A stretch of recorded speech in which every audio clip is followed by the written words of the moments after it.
ह्या सगळ्या गोष्टी मी अश्वत्थामाच्या लोभस सहवासात शिकलो होतो. त्याचा प्रत्येक शब्द अमृतात न्हाऊन निघाल्यासारखा असे. त्याच्या पित्त्यानं फक्त शस्त्रास्त्र आणि काही कठोर सामाजिक नीतिनियम तेवढे पाहिले. त्यापेक्षा अधिक काहीच पाहिलेलं नव्हतं. पण अश्वत्थामा म्हणजे मला एक अष्टपैलू हिरा वाटे. जीवनाच्या यात्रेतला तो मला सर्वात अभ्यासू आणि चोखंदळ तरीही नम्र यात्रेकरू वाटे.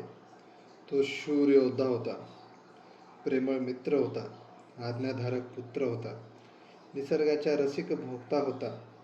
किती बारकाईनं त्यानं आजूबाजूच्या बारीक सारीक गोष्टीशी जीवनाशी डोळस सांगड घातली होती. त्याच्या मौनामुळे कित्येकजण त्याला कोंदटलेल्या क्षितिजाचा म्हणत, पण मला ते पटत नसे. छे, अश्वत्थामा कोंदटलेल्या क्षितिजाचा असेल कसा? वास्तविक पाहता त्याला क्षितिजच नव्हतं. चोहोबाजूंचं अफाट क्षितिजच त्याच्या विविध ढंगी व्यक्तिमत्वात सहजपणे सामावलेलं नव्हतं का? कारण त्याला मी अतिशय जवळून पाहिलं होतं. माझ्याशी तो अनेकदा घटकानं घटका बोलला होता.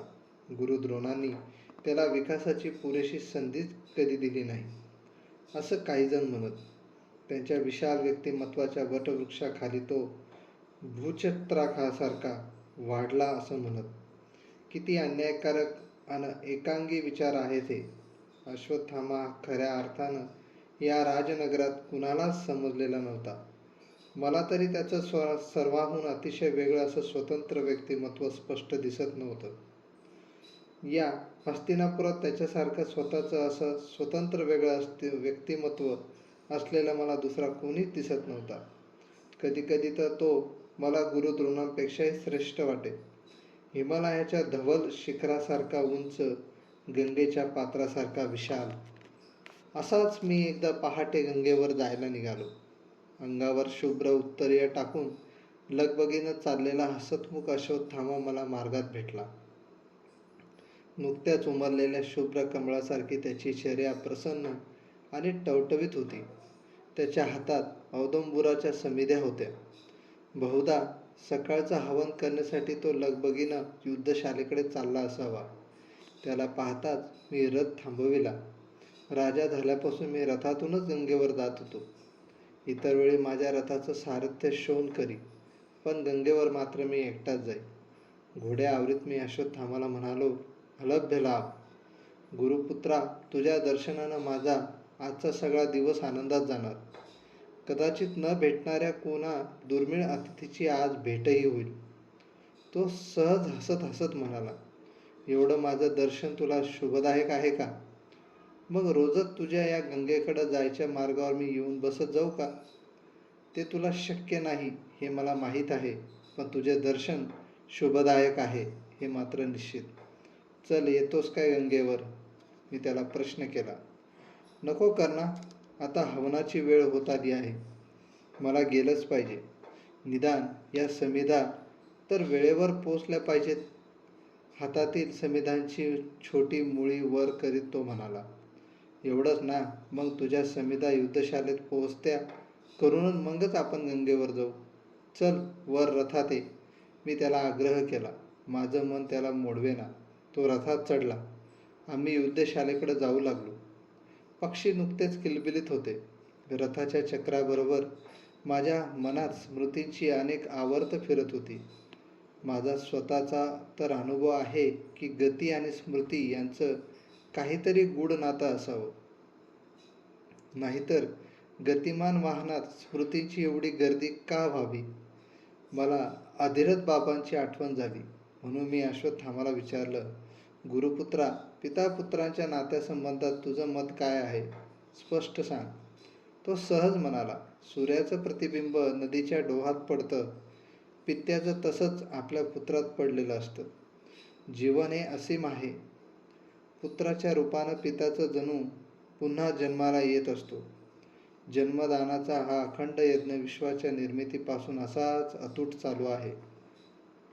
असं तुझा स्वतःचा काय अनुभव आहे?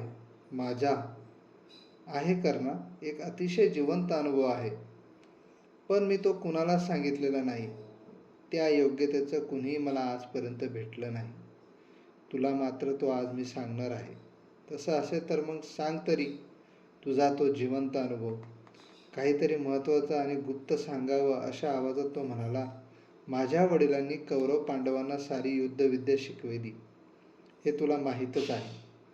पण त्यांनी ती त्यांच्या हाती पूर्णार्थानं जाणार नाही याची दक्षता घेऊन ठेवली आहे. धनुर्धर म्हणून विख्यात असलेल्या अर्जुनालाही त्यांनी काही दिवस अज्ञानात ठेवलं. कसं ते ऐक. अर्जुनाला लहान गळ्याचं एक जलपात्र देऊन माझे वडील दररोज त्याला पाणी आणायला गंगेवर पाठवित. सर्वांना ते काम करावं लागेल. मला मात्र ते मोठ्या गळ्याचं जलपात्र देत. त्यामुळं मी भरकन सर्वांच्या आधी पाणी घेऊन युद्धशालेकडे परते. पांडव आणि कौरव येण्यापूर्वीच बाबा मला महान असं नारायणशास्त्र शिकवेत. म्हणून तुला नारायणशास्त्र माहीत आहे तर? होय. अर्जुनालाही नंतर ते माहीत झालं. बाबांची ती युक्ती ओळखून त्यानं त्यांच्याकडून हट्टानं ते नारायणशास्त्र मागून घेतलं. आम्हा दोघांशिवाय इतर कुणालाच ते माहीत नाही. यावरून तू पिता पुत्रांच्या नात्यासंबंधी काय निष्कर्ष काढलास अश्वत्थामा? शेवटी मी माझ्या मूळ प्रश्नाची आठवण करून दिली. हाच की पिता पुत्रासाठी काहीही करू शकतो. प्रसंग पडल्यास असत्यही बोलू वागू शकतो. पण जरी आम्हा दोघांना नारायणशास्त्र मिळालं तरी धनुर्विद्येतलं तुझं कौशल्य काही आमच्या ठायी आलेलं नाही. खरंच कर्णा, तुला कुणी शिकवलं हे? त्यानं मलाच उलटा प्रश्न विचारला. अर्थातच माझ्या पित्यानं. अश्वत्थामा, मी एक सूतपुत्र. मला दुसरं कोण कसं शिकवणार? पिता पुत्रासाठी काही करू शकतो ना? तेव्हा अधिरथ बाबांनी मला हे शिकवलं असं समज. धन्य आहे तुझे पिता कर्ण, तो माझ्या खांद्यावर हात ठेवीत म्हणाला. एवढ्यात पूर्व दिशा उजळून निघाली. सूर्यदेव अंधाराचा पट फाडून वर आले. आम्ही हा हा म्हणत युद्धशाळेजवळ आलो. एका ऋषी कुमाराजवळ अश्वत्थामानं हातातील समिधा दिल्या. आम्ही दोघंही परत गंगेकडे चाललो. बऱ्याच दिवसानंतर आजच मी असा अश्वत्थामाला बरोबर घेऊन गंगेकडे चाललो होतो. नेहमी मी एकटाच असे. आज आम्ही दोघं होतो. माझ्या मस्तकात नारायणशास्त्र घुमत होतं. थोड्या वेळातच आम्ही गंगेवर आलो. मला आणि काला थोडासा वेळ झाला होता. रोज मी सूर्योदयापूर्वी कटीभर पाण्यात उभा असे. आज सूर्योदय झाला तरीही पाण्याबाहेरच होतो. मी घाईघाईने रथातून उडी मारली. अश्वत्थामाही खाली उतरला. सकाळची हसरी सोनेरी किरणं सगळीकडे सोयरपणे पसरली होती. सूर्यकिरण पाहिले की मला त्यांना वस्तुमात्राचा आकार नाही याचा नेहमीच मनस्वी खेद होता. त्यांना आकार असता तर मी ती हवी तेवढी कवेत घेतली असती. त्यांना सुगंध असता तर मी तो मनसोक्त वृक्षभर हुंगला असता. ती किरणं मानवाच्या भाषेत बोलू शकली असती तर घटकानं घटका मी त्यांच्याशी भानरहित होऊन गप्पा मारल्या असत्या. आणि तरीही सदैव अतृप्तच राहिलो असतो. हे असं मला का वाटतं ते मात्र मला सांगता येत नव्हतं. वाटत होतं हे निश्चित. कर्णा, मी मगा म्हणालो की जीवन हे असीम आहे. या गंगेच्या काठावर आल्यावर मला ते प्रकर्षानं जाणवतं आहे. अश्वत्थामा खाली उतरताच मला म्हणाला. ते कसं? त्याच्या सोनेरी किरणांनी उजळलेल्या मुखाकडं पाहत मी त्याला विचारलं. पाण्यावरून परावर्तित झालेले काही थरथरणारे किरण त्याच्या गोल मुखावर पडले होते. त्यामुळे अगोदरच तेजस्वी असलेले त्याचे काळेशार डोळे एक विलक्षण तेजाने चमकत होते. ते पहा, पैलतीरावरच्या हिरव्या तृणपात्यांवर किती असंख्य दवबिंदू चमकत आहेत ते. पैलतीराकडे बोट दाखवीत तो सहज म्हणाला. होय, मी म्हणालो, काल रात्री इथं उमाशंकर आले असावेत. त्यांच्या पाठशिवणीच्या खेळात उमेच्या गळ्यातील मोत्यांची माळा तुटली असावी. खेळ संपल्यानंतर केव्हा तरी ते उमेच्या लक्षात आलं असावं. तुमचा हा असा धसमुसळेपणा, अशी लाडीक कुरकुरही तिनं शंकराजवळ केली असेल. पण तेवढ्यात पहाट झाली असेल. गडबडीत हाती लागतील तेवढे मोती कसे तरी गोळा करून तिनं उजाडण्यापूर्वी आपल्या पतीचा हात धरून कैलासाकडं पलायन केलं असेल. राहिलेले ते मोतीच आता चमकत आहेत. हे दवबिंदू उमाशंकराचं गोड रहस्य सकाळच्या सोनेरी किरणांना हसत हसत खुलवून सांगत आहेत. मी माझ्या कल्पनेवर स्वतःच आनंदित होत त्याच्याकडं पाहिलं. नाही करणार, चुकतोस तू. उमाशंकर कैलास सोडून इथं कशाला येतील? आणि त्या बनंगपतीबरोबर संसार करणाऱ्या त्या गरीब उमेजवळ, लंकेच्या पार्वतीजवळ मोत्यांची माला तरी कुठली असणार? तो त्या चकाकणाऱ्या दवबिंदूकडे एकटक पाहत शांतपणे म्हणाला. मग तू तरी सांग, ते दवबिंदू म्हणजे काय ते? कर्णा, हे दवबिंदू म्हणजे माणसाच्या जीवनाचं एक उत्कृष्ट प्रतीकच आहे. अरे दवबिंदूच का, निसर्गातली प्रत्येक वस्तू माणसाच्या काहीतरी धडा देण्यासाठीच विधात्यानं निर्माण केली आहे. पण मानवाचे डोळे उघडे मात्र हवेत, मन स्वच्छ हवं, तरच त्याला जग ही विधात्याची भव्य आणि अखंड पाठशाला आहे हे कळेल. आणि जो जगाच्या निर्मितीचंच खरंखुरं रहस्य जाणून घेण्यासाठी तळमळणारा एक जिज्ञासू शिष्य होईल. अश्वत्थामा, पूर्वी तू कधीतरी माणसाचं जीवन श्रीफलासारखं असतं असं म्हणाला होतास. ते अजूनही माझ्या लक्षात आहे. आता तू म्हणतोस की हे दवबिंदूही मानवी जीवनाचं प्रतीक आहेत.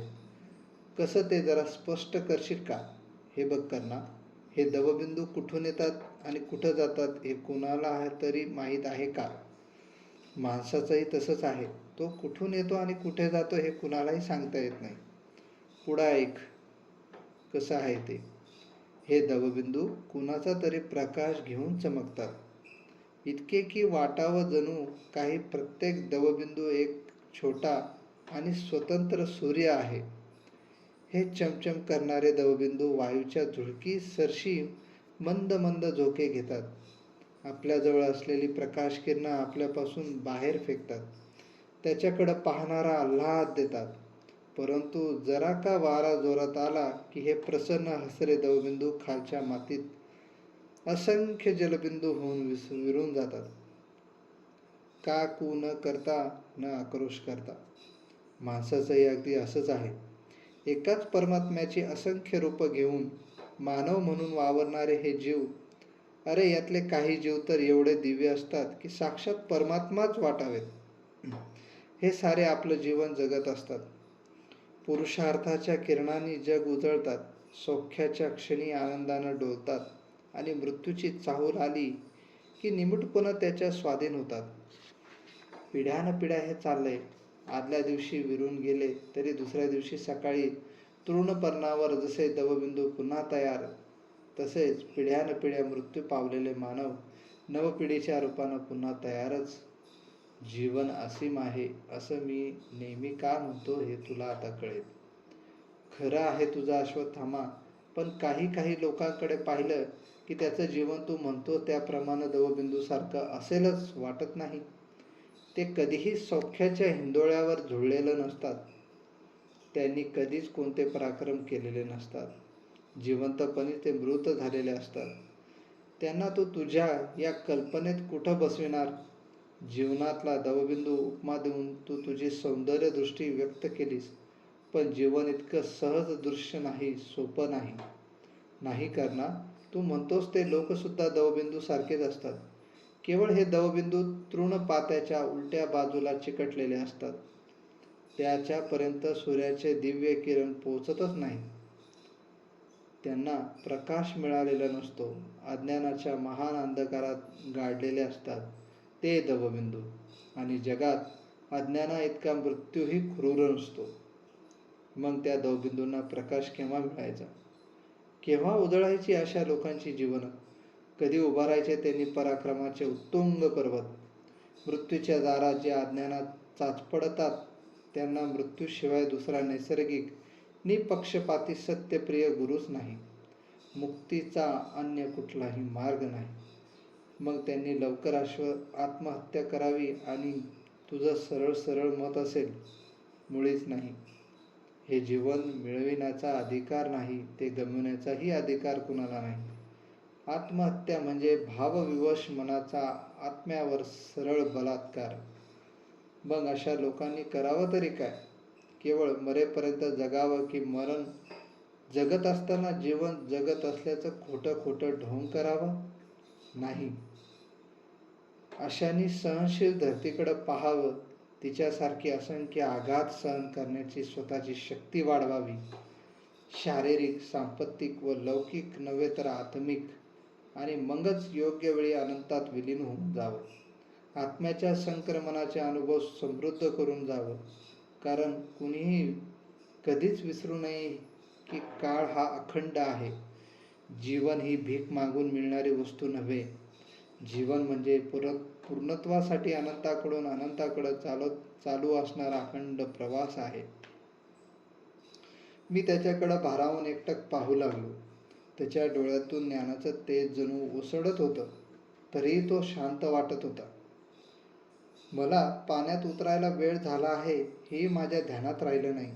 त्याच्या खांद्यावर हात ठेवून हळुवार आवाजात मी त्याला म्हणालो, मित्रा, माझं मन कधी कधी अंतर्गत परस्पराविरोधी विचारांनी गोंधळून जातं. कुठल्याही एका वैचारिक पार्श्वभूमीवर मी कधीच स्थिर होऊ शकत नाही. मी कोण आहे हे माझंच मला नीट समजत नाही. माझ्या अंतरंगात हे परस्पर विरोधी विचित्र असे संघर्ष का? ही दुही का? हे द्वैत अद्वैत कधी होणार? आत बाहेर अखंड एकच असा कर्ण मी कधी होणार? एक कर्ण, सर्वांना हवासा वाटणारा कर्ण, स्वतःच्या तेजानं चमकणारा कर्ण, स्वतःला आपण कोण आहोत हे खऱ्या अर्थानं जाणून घेतलेला कर्ण. माझ्याकडं अतिशय स्नेहाळ दृष्टीनं पाहत मला मध्येच थांबवीत तो म्हणाला, कर्णा, ज्या अर्थी तुझ्या कानात जन्मजात कुंडलं आहेत, त्या अर्थी अति तेजस्वी आणि अतिप्राचीन अशी तुझी परंपरा असली पाहिजे. तरीही परंपरेचे केवळ शुष्क गोडवे गात बसू नकोस. तू लक्षात घे, तो केवळ वर्तमान काळ, त्यातूनच निर्माण होणारा भविष्यकाळ हाती लागणार नाही असा न्यूनगंड निर्माण होऊ देऊ नकोस. त्या भीतीनं हातातील वर्तमान काळ तर कधीच पायदळीत उडवू नकोस. ज्याला जीवन हे असीम आहे हे एकदा पटलं, तो कधीच असंतुष्ट होणार नाही. स्वतःवरचा विश्वास कधीच तीळमात्रही उडू देणार नाही. मूर्ख आणि प्रवाहपतीत लोकांचं अनुकरण कधीच तो करणार नाही. तो हलक्या फुलक्या करमणुकीत रमणार नाही. आणि रमलाच तर मग तो कधीही बलाढ्य असो, त्याची परंपरा कितीही थोर आणि श्रेष्ठ असो, तो धुळीत मिळाल्याशिवाय राहणार नाही. त्याच्या त्या तथाकथित श्रेष्ठ परंपरेचा अवशेषसुद्धा बाकी राहणार नाही. जगातले सर्व लोक त्याच्याकडं मूढ, आत्मवंचित आणि प्रवाहपतीत म्हणूनच पाहतील. त्याची कथा कोणीही कधीच लिहिणार नाही. लिहिली तरी ती कुणी वाचणार नाही. तेव्हा कर्णा, पुन्हा पुन्हा मी सांगतो आहे की अशा अंतर्गत संघर्षात तू अजूनही असेल तर तात्काळ स्वतःला सावर. स्वतः कोण आहेस हे आत्मपरीक्षणानं नीट एकदा पारखून घे. माझी खात्री आहे तू एकटा जगाला दिव्यत्वाचा मार्ग दाखवशील. तुझं अंतर्गत द्वैत मिटलं तर जग एक दिवस अक्षरशः तुझ्या पायावर लोळणं घेईल इतका तू महान आहेस. त्याचे डोळे अतिशय शांत निश्चल होते. कसलं तरी अबोध आणि अपूर्व तेज त्याच्या गौरवर्णी गोलाकार चेहऱ्यावर फाकून नुसतं ओसंडत होतं. त्याच्या वाणीत काहीतरी गूढ आणि समर्थ सत्य ठासून भरलेलं आहे असं मला वाटू लागलं. त्याच्या निरपेक्ष आणि स्पष्ट सल्ल्यानं माझ्या त्याच्याबद्दलचा आदर दुणावला. जगात तोंडासमोर स्तुती करणारे अनेक लोक असतात, दोष दाखवणारे थोडेच, मार्गदर्शन करणारे तर क्वचितच. त्याचे काही शब्द माझ्या कानात एकसारखे घुमू लागले. तुझी परंपरा तेजस्वी आहे. वर्तमान काळ लक्षात घे. भविष्य काळाबाबत न्यूनगंड नको. जगाला दिव्य संदेश. मी त्याच्या हातात घेऊन म्हणालो, अश्वत्थामा, कुणालाही आजवर सांगितलं नाही ते आज केवळ तुला सांगतो आहे. माझा गुरु दुसरा तिसरा कोणीच नाही. मी धनुर्विद्येसाठी साक्षात सूर्यदेवांना गुरु केला आहे. त्यांच्याकडून मला नेहमीच दिव्य संदेश येतात. मला स्वतःला ते पूर्णपणे समजतात. पण अडचण हीच आहे की कुठल्याही भाषेत ते मला कधीच सांगत नाहीत. जेव्हा एखादा अतर्क्य कृत्य माझ्याकडून घडतं तेव्हा ते माझ्या गुरूंच्या आदेशामुळेच घडतं. मी आकाशाकडं बोट दाखवीत म्हणालो, आम्ही दोघांनी त्या तेजोनिधीला नमस्कार केला. माझ्या कानात अश्वत्थामाचे काही चुकार शब्द मात्र रेंगाळत होते. काळ अखंड आहे, जीवन असीम आहे. यापूर्वी अनेक वेळा ओठावर आलेला एक प्रश्न त्याला मी विचारू शकलो नव्हतो. तो प्रश्न निश्चय करून आज विचारायचा असं मी ठरवलं. तो नेहमी आपल्या शिरावर एक वस्त्राची धवलपट्टी लपेटून तिची निरगाठ हनुवटी खाली बांधत असे. त्याच्या शिरावर जखम तर नसावी ना, अशी शंका मला वारंवार आली होती. शेवटी अर्धदान करून परतताना मी त्याला विचारलंच, अश्वत्थामा, तू नेहमी आपलं शिर आच्छादून का घेतोस? सूर्यकिरणाचा त्रास होतो म्हणून की काय? नाही, मुळीच नाही. उलट गंगेचं पात्र आणि सूर्यकिरण याचं मला मनस्वी आकर्षण आहे. पण मी शिरावर वस्त्राचं आच्छादन का घेतो हे तुला आज सांगत नाही. योग्य काली मात्र तुलाच आणि निश्चयानं ते सांगेन. नदी किनाऱ्यावर मी राजवाड्यावर आलो. अश्वत्थामा युद्धशालेकडे निघून गेला. वाड्यावर येताच मला एक महत्त्वाची वार्ता ऐकायला मिळाली. मथुऱ्याचा यादव राजाचा कंसाचा त्याचा भाचा श्रीकृष्ण यानं वध केला होता. मथुरेच्या यादव राजाचा कंसाचा त्याचा भाचा श्रीकृष्ण यानं वध केला होता. कसं? हा अतिशय अन्यायी होता. कंस हा अतिशय अन्यायी होता. त्यानं श्रीकृष्णाच्या 7 कोवळ्या भावंडांना शिळेवर आपटून ठार मारलं होतं. खरोखरच स्वार्थी माणूस हा नुकत्याच व्यालेल्या वाघिणीसारखा असतो. ती वाघीण पोटात भुकेची आग पडल्यामुळं आपलीच नुकती जन्मलेली कोवळी पिल्लं खाऊन आपली भूक शमविते. स्वार्थी माणूस असाच असतो. आपल्या स्वार्थापुढे इतरांना बळी देताना तो आपपर भाव कधी ठेवीत नाही. कंसही असा स्वार्थी होता. त्यानं केलेल्या अन्यायाची सविस्तर वर्णन रोज राजवाड्यावर दूतांकरवी आम्हाला ऐकायला मिळत होती. त्यानं आपल्या कोवळ्या भाच्याची नवनीतासारखी लुसलुशीत शिरं शिळेवर आपटून फोडून टाकली. त्याची राक्षसी वृत्ती इतक्या पराकोटीला पोचली होती की त्याच्या अन्यायी आणि उन्मत्त वागणुकीला सगळ्या मथुरेतील नगरजन कंटाळले होते. शेवटी श्रीकृष्णानं कंसाचा वध केला. आपल्या मामाला त्यानं छातीत बुक्क्या घालून ठार केलं. अन्यायाचा शेवट नेहमी असाच होतो. कीर्तिमान, सुषेभ, भद्रसेन, ऋजू, समर्दन आणि भद्र या आपल्या सख्या बंधूच्या वधाचा श्रीकृष्णानं शेवटी न्यायनिष्ठुर प्रतिशोध घेतला. श्रीकृष्णाबद्दल मी अनेकांकडून अनेक परीने ऐकलं आहे. कुणी त्याला कुचेष्टेने गवळ्याचा पोर म्हणतात, कुणी त्याला राधा गवळणीचा सखा म्हणतात, कुणी सुदामा नावाच्या गरीब ब्राह्मणाचा त्याचा जिवलग मित्र म्हणतात, तर कुणी त्याला केवळ मुरलीवाला म्हणतात. मी त्याला तसं अजून एकदाही प्रत्यक्ष पाहिलं नाही. त्याला पाहण्याची अनिवार्य इच्छा मात्र आहे. पांडव त्याचे आते बंधू असल्यामुळं तो त्यांना भेटायला कधीतरी हस्तिनापुरात येईलच. त्याची भेट झाल्यानंतर आणि त्याच्याशी 4 शब्द बोलल्यावरच त्याच्याबद्दल खरं मत तयार करता येईल. अनेकांच्या दृष्टीनं तो वेगळ्या स्वरूपात दिसला असला तरी मला मात्र तो यादवांचा एक सामर्थ्यशाली आदर्श राजा वाटत होते. अन्यायाची चीड असणारा, समाजाला त्यापासून बंधमुक्त करणारा, सर्वमान्य श्रमिक जनात चटकन मिसळणारा, आपल्या अत्याचारी मामाचा सरळ सरळ वध करूनही त्याच्या राजाचा लोभ न धरता त्याच्याच पित्याला उग्रसेनाला राजसिंहासनावर बसविणारा, अशा त्यागी वीराविषयी प्रजेलाही आपुलकी असणार.